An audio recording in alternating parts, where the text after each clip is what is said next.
This is the new Taylor Swift perfume, Wonderstruck.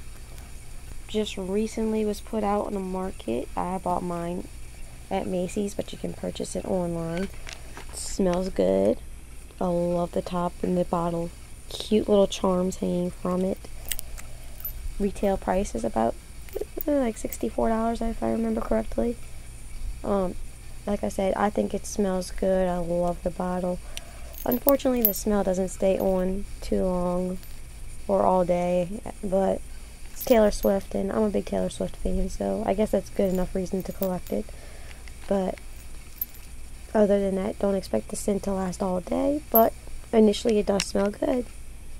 So, if anybody was curious about it, it's her perfume. You can actually get a smaller size bottle, or on her Facebook page, you can actually request this little sample scent.